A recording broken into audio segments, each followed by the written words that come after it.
May na-experience ka na ba na pray ka ng todo, pero deep inside, sa isip mo, parang di naman mangyayari itong bagay nito. Lord, please provide, pero iniisip ko pa rin, paano kaya? Lord, heal me. Pero bumalik agad yung doubt, may ganyang kwento sa Bible na yung buong simbahan nagpe-pray, pero nagda-doubt sila kung mangyayari ba talaga yung prayer nila. In Acts chapter 12, from verses 5 to verse 16, si Peter ay nakulong.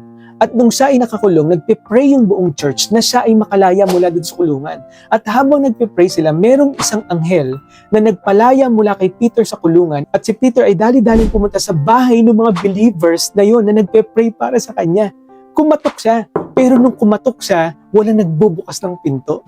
And finally, in verses 13 to 14, Peter knocked at the outer entrance and a servant girl named Rhoda came to answer the door. Yung batang itong si Rhoda, sabi niya, hala, si Apostle Peter yun ah.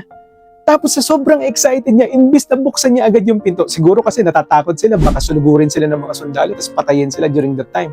Kasi talamak yung persecution. Pero itong si Rhoda, tiwala siya na si Pedro yun. Dali-dali siya pumunta sa mga believers at ang sabi niya, si Apostle Peter po nandyan sa labas. Pero ang sabi ng church sa kanya, nahihibang ka na ata. Imposibleng mangyari yan. Ay hindi, baka anghel niya yun. What? Yun ang sabi nila sa verse 15, you're out of your mind. They told her when she kept insisting that it was so, they said, it must be his angel. Parang mauuto nila yung bata.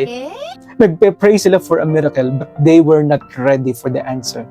In verse 16 to 17, Peter kept on knocking, and when they opened the door, they saw him.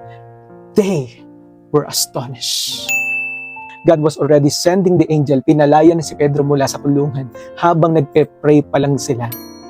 Pero hindi sila naniniwala na kayang gawin agad yun ng Panginoon. Minsan ganito rin tayo. We pray for breakthrough and we doubt.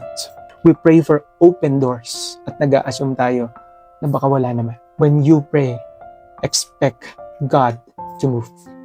Minsan hindi niya binabago yung sitwasyon kasi ikaw yung gustong baguhin ng Panginoon.